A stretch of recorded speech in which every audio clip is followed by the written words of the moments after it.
పడేస్తూ ఉంటారు. ఎప్పుడు ఏదో వస్తువును పట్టుకుంటూ ఉంటారు. ఆ వస్తువులతో పాటు మరెన్నో జెమ్స్, బ్యాక్టీరియా, దుమ్ము, మట్టి, ఫంగస్ ఇంకా ఇలా ఎన్నో. కానీ ఇప్పుడు కాదు, మనకి ఉంది ఫ్రెష్ టచ్ ఫ్లోర్ క్లీనర్. దీంట్లో ఉన్న ఫార్ములా అన్ని రకాల బ్యాక్టీరియాలను, ఫంగస్ను తొలగిస్తుంది మరియు మీ ఫ్లోర్ని ఉంచుతుంది 99.99% పరిశుభ్రంగా. కేవలం 3 మూతల ఫ్లోర్ క్లీనర్ని బకెట్ నీళ్ళల్లో కలిపేయండి. శుభ్రంగా మీ గదిని తుడిచేయండి. ఇప్పుడు అయింది మీ ఇల్లు సురక్షితంగా మరియు పరిశుభ్రంగా. ఫ్రెష్ టచ్ ఫ్లోర్ క్లీనర్ మీ ఇంటిని ఫ్రెష్గా ఉంచుతోంది. వాళ్ళని చూపిస్తూ చూసారా, వాళ్ళు నన్ను లెక్క చేయట్లేదు, నన్ను లోపలికి రానివ్వట్లేదు. ఇవన్నీ మనందరం వీడియోలు చూసాం. నాకున్న సందేహాలు ఏంటంటే, మంచి ప్రయత్నమే కానీ అంత అనుమానాలు లోపభూయిష్టంగా ఉంది. అన్ని అనుమానాలకు కనబడుతున్నాయి. ఏంటంటే, పవన్ కళ్యాణ్ గారు షిప్ లోకి వెళ్లాలంటే 2 పర్మిషన్ కావాలి. ఒకళ్ళు customs, 2 port authority. Port authority అంటే ఎవరు? State government. ఆ పోర్ట్ ఆఫీసర్ గారు ఆయన షిప్ లో కనపడుతున్నాడు, వీడియోలో ఆయనతో మాట్లాడుతున్నాడు. అట్లాగే కస్టమ్స్ ఆఫీసర్ కనపడుతున్నాడు దాంట్లో. ఉప ముఖ్యమంత్రి గారి షిప్ లో, ఆ పడవలో ఆయన బోటు చుట్టూ, షిప్ చుట్టూ రౌండ్ వేసిన, ప్రదక్షిణ చేసినటువంటి ఆ బోట్ లో వారితో పాటు కస్టమ్స్ అధికారి ఉన్నారు, పోర్ట్ అధికారి ఉన్నారు, కాకినాడ పోర్ట్ అధికారి.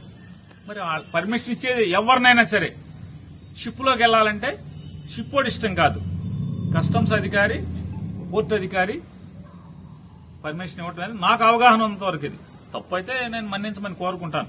నాకు అవగాహన ఉన్నంత వరకు పోర్ట్ అథారిటీ ఇవ్వాలి, 2 వీళ్ళు ఇవ్వాలి. ఆ 2 ఒకటి స్టేట్ గవర్నమెంట్, ఒకటి సెంట్రల్ గవర్నమెంట్.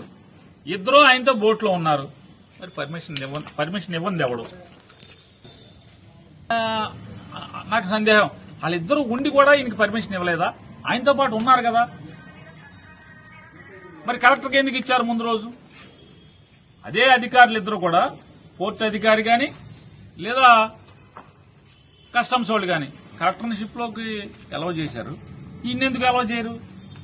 అంటే అయితే పవన్ కళ్యాణ్ గారిని చంద్రబాబు నాయుడు షిప్ లోకి ఎక్కనివ్వద్దన్నా చెప్పు ఉండాలి, లేదా పవన్ కళ్యాణ్ గారు అబద్దమన్నా ఆడుతూ ఉండాలి. ఎందుకంటే పోర్ట్ అధికారి, కస్టమ్స్ అధికారి ఇద్దరు కూడా ఆయనతో పాటు పడవలో ఉన్నారు. రెండోది, నేను పవన్ కళ్యాణ్ గారిని కూడా ఇంకోటి అడుగుతున్నాను. కేవలం మీరు ప్రాణాలకు తెగించి ఈ ఒక్క షిప్ కి ఎందుకు వెళ్లారు? దాని చుట్టే రౌండ్ కొట్టారు. దీన్నే సీజ్ ద షిప్ అని ఎందుకన్నారు? దాని పేరు ఎవరు, అమ్మాయి పేరు స్టెల్లా అనుకుంటా. ఈ స్టెల్లానే సీజ్ చేయమని అడుగుతున్నారు. ఈ స్టెల్లా పేరు కాకుండా ఇంకోటి కెన్స్టార్ అని ఒకటి ఉంది సముద్రంలోనే. ఆ కెన్స్టార్ దగ్గరికి మీరు ఎందుకు ప్రదక్షిణ చేయలేదు? దాని దగ్గరికి వెళ్లి ఆ కెన్స్టార్ ని సీజ్ ద షిప్ అని ఎందుకు అనలేదు? I will talk to the central government అని అక్కడికి వెళ్ళి ఎందుకు అనలేదు? అన్నారు. ఎందుకు అన్నారంటే, ఈ స్టెల్లాలో అసలు ద్వారంపూడి చంద్రశేఖర్ రెడ్డి గాని వాళ్ళ తమ్ముడు గాని ఎవడ బియ్యం లేవు. మీరు ఎవడో మీకు చెప్పాడని పరిగెత్తికెళ్లారు. సరే మీ ఇష్టం, దాన్ని ఎంక్వైరీ చేయండి. మీరు సీజ్ చేస్తారో మీ చేతనం చేయండి. ఏబిఎన్ రాధాకృష్ణ గారేమో సీజ్ చేసే అధికారం ఎవరికి లేదు. బియ్యం అనేది స్మగుల్ గూడ్స్ కాదు. స్మగుల్ గూడ్స్ ఉంటే మాత్రమే షిప్ లో కస్టమ్స్ వాళ్ళు సీజ్ చేసే అధికారం తప్పితే ఇంకెవరికి లేదు. అది బియ్యం స్మగుల్ గూడ్స్ కాదని ఆంధ్రజ్యోతి రాధాకృష్ణ గారు కొడుతున్నాడు టీవీలో. మరి ఏంటి ఈ డ్రామా, ఏంటి ఈ సినిమా, ఏంటి ఎవరిది డ్రామా? రాధాకృష్ణ గారిది డ్రామానా? పవన్ కళ్యాణ్ గారిది డ్రామానా? చంద్రబాబు నాయుడుది డ్రామానా? ఎవరిది డ్రామా ఇది? ఆ కెన్స్టార్ జోలికి ఎందుకు వెళ్లరు? ఇవాళ ఇది ఇంకా ఈ స్టెల్లా అనేది నేను ఎవరినో, నాకు కాకినాడకు సంబంధించినటువంటి మీ 2 పేపర్లు 10 ఛానల్స్ ఉన్నాయి కదా, దాంట్లో 2-3 ఛానల్స్ విలేకరులతో మాట్లాడాను. ఈ 2 పేపర్లో ఒక పేపర్ ఆయనతో మాట్లాడాను. ఏంటి బాబు ఏం జరుగుతుంది, షూటింగ్ అసలు ఏంటి ఇదంతా అని చెప్పాను. సాక్షితో మాట్లాడలా, సాక్షి విలేకరుతో మాట్లాడలా. మీ 2 పేపర్లు 10 ఛానల్స్ లో ఓ 3 మాట్లాడాను. మాట్లాడితే వాళ్ళు చెప్పేది ఏంటంటే, సార్ ఇదంతా పెద్ద డ్రామా, ఇది ఈ స్టెల్లాలో పవన్ కళ్యాణ్ గారు సీజ్ ద షిప్ అన్నాడు కదా స్టెల్లాలో. ఆ స్టెల్లాలో దగ్గర దగ్గర 36 మంది ఎక్స్పోర్టర్స్ కలిసి 35,000 టన్నులు ఎక్స్పోర్ట్ చేయడానికి దాన్ని తెచ్చుకున్నారు. 36 మంది ఎక్స్పోర్టర్స్ 35,000 టన్నుల్ని ఎక్స్పోర్ట్ చేయడానికి తెచ్చుకున్నారు.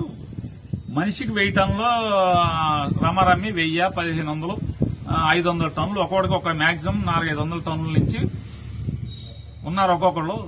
ఇప్పటికి ఒక 3,000 టన్నులు లోడ్ అయింది. ఇంకా 32,000 టన్నులు లోడ్ చేయాలి. కానీ కెన్స్టార్ అని ఉంది.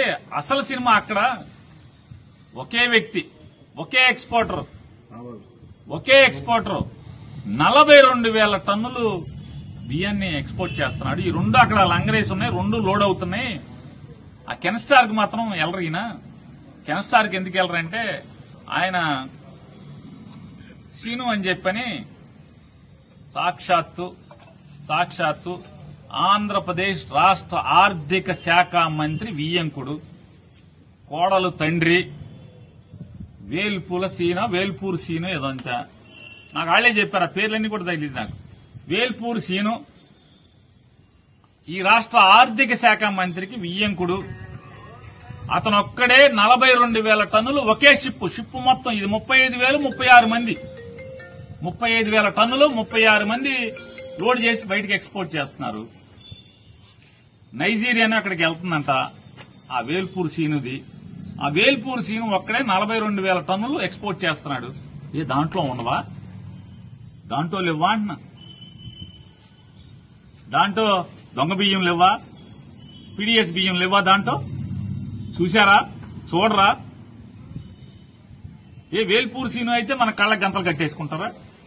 అంటే గుర్రానికి కళ్ళకి గంతలు కడతారు. రోడ్డు వెంబటి వెళ్ళాలి, అటు ఇటు చూడకూడదని. అట్టా చంద్రబాబు నాయుడు గారు ఏమన్నా గంతలు కట్టాడా? అసలు మిమ్మల్ని షిప్లోకి పర్మిషన్ ఇవ్వకుండా ఆపిన వాళ్ళు ఎవరు? పర్మిషన్ ఇవ్వకుండా ఉన్నది ఇద్దరు. అంటే పర్మిషన్ ఇచ్చేది ఇద్దరు. ఆ ఇద్దరు మీతో బోట్లో ఉన్నారు. మరి ఎందుకని పర్మిషన్ ఇవ్వలేదు? వాళ్ళ మీద చర్య అంతా మరి ప్రభుత్వం ఎంక్వైరీ చేయాలి కదా. ఈ రాష్ట్రానికి ఉప ముఖ్యమంత్రి తర్వాత ముఖ్యమంత్రి రానుని పర్మిషన్ ఇవ్వకుండా జిల్లా కలెక్టర్నేమో పర్మిషన్ ఇచ్చి పంపిస్తారా? ఈయన్నేమో పర్మిషన్ ఇవ్వకుండా ఆపేస్తారా? అంటే కరేపాకులాగా వాడుకుని ఎలక్షన్లు వాడుకుని వదిలేస్తారా? ఏంటిదంతా ఈ తంతు? మీరు కెన్స్టార్ దగ్గరికి ఎందుకు వెళ్ళరు? నేను పవన్ కళ్యాణ్ గారు నేను వారిని రిక్వెస్ట్ చేస్తున్నాను. మీరు నిజాయితీగా దమ్ముగా ప్రాణాలకు తెగించి సముద్రంలోకి వెళ్లారు కదా, కెన్స్టార్ మీద కూడా వెళ్ళండి. జిల్లా కలెక్టర్ గారిని కూడా అడుగుతున్నాను, మరి కెన్స్టార్ ఎందుకు చూడలేదు కలెక్టర్ గారు? దాన్ని కూడా ఇన్స్పెక్ట్ చేయాలి కదా. అంటే ఆర్థిక శాఖ మంత్రి ఈఎం కూడా అయితే ఎవరికి షిప్ కనపడదు, తెరలు ఉంటాయి. ఒకే షిప్ లో ఒకే మనిషి ఈయంకుడు 42,000 టన్నులు షిప్ మొత్తం నింపి పంపిస్తున్నాడు. దాంట్లో లేవా? పీడీఎస్ బియ్యం, రేషన్ షాప్ బియ్యం దాంట్లో లేవా? ఎతకరా? దాంట్లో ఎందుకు ఎతకరు? కాబట్టి ఇందులో నిజాయితీ అంటే నా ప్రశ్నలకు సమాధానం చెప్పండి. నేనైతే అతను నిజాయితీగానే వెళ్ళాడు, పాపం ఏదో పట్టుకుందామని వెళ్ళాడే అని అనుకుంటున్నాను. కానీ ఇవన్నీ ప్రశ్నలు, సందేహాలు. షిప్ లోకి వెళ్లాలంటే పర్మిషన్ ఇవ్వాల్సిన వాళ్ళు ఇద్దరు ఆయనతో పాటే ఉన్నారు. ఇక వెళ్ళనివ్వడం ఎవడు? రాష్ట్ర ప్రభుత్వం, కేంద్ర ప్రభుత్వ అధికారి ఇద్దరు కలిసి ఇవ్వాలి. ఇద్దరు అక్కడే ఉన్నారు ఆయనతో పాటు షిప్ లో. మళ్ళీ ఎందుకు ఎవరు వెళ్ళనివ్వలేదు? కలెక్టర్ని ఎందుకు వెళ్ళనిచ్చారు? 2 కెన్స్టార్కి ఎందుకు వెళ్ళరు మీరు? స్టెల్లా దగ్గరికి స్టెల్లా చుట్టే రౌండ్ కొడతారు, షూటింగ్ ఎందుకు చేస్తారు? కెన్స్టార్కి కూడా వెళ్ళాలి కదా. చంద్రబాబు గారు వెళ్ళొద్దన్నాడా? సమాధానం చెప్పాలి, ఖచ్చితంగా చంద్రబాబు గారు చెప్పాలి.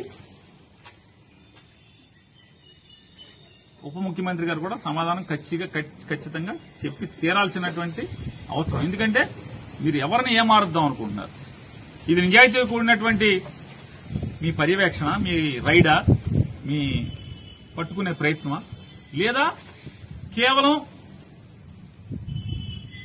ఏదో జరుగుతుంటే దాన్ని జగన్మోహన్ రెడ్డి గారికి బురద రాద్దామనే, విషం చిమ్ముదామనే? సమాధానం చెప్పాలి కదా. ఇందులో జగన్మోహన్ రెడ్డి గారికి ఏంటి సంబంధం?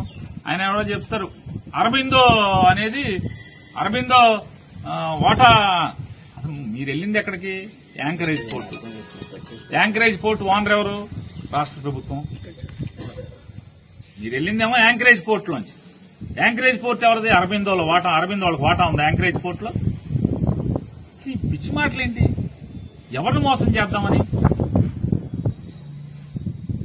డీప్ సీ మన మామూలుగా మీరు వెళ్తే బెర్త్ మీదకి వచ్చేస్తుంది కదా.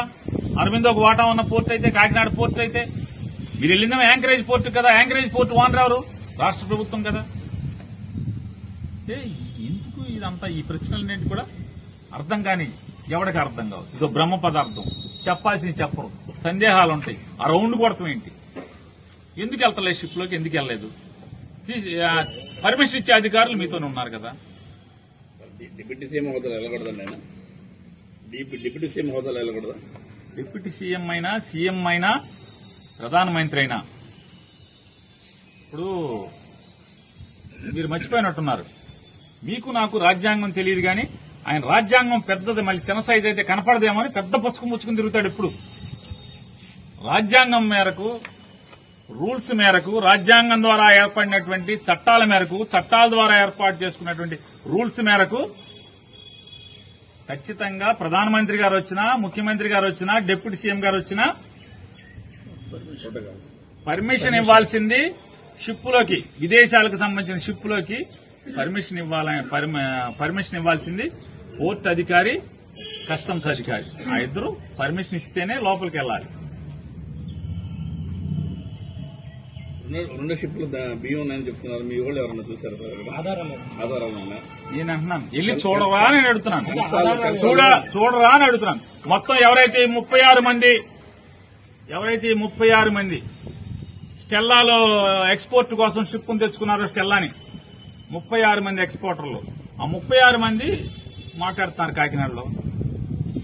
ఏమండి మేము చిన్న వాళ్ళమండి, మా దగ్గరికి వచ్చి 35,000కి 3,000 ఎక్కిచ్చింది అక్కడ, మాది అదని ఇదని మా దాని గురించి మాట్లాడుతున్నారు. అసలు 42,000 షిప్ మొత్తం ఒకటే తీసుకెళ్తున్నాడు వాళ్ళ ఇయ్యంకుడు, ఆర్థిక శాఖ మంత్రి ఇయ్యంకుడు. ఆ షిప్ లోకి వెళ్లి చూడరా? ఈ షిప్ మీద నిందేశారని వాళ్ళు ఎవరిని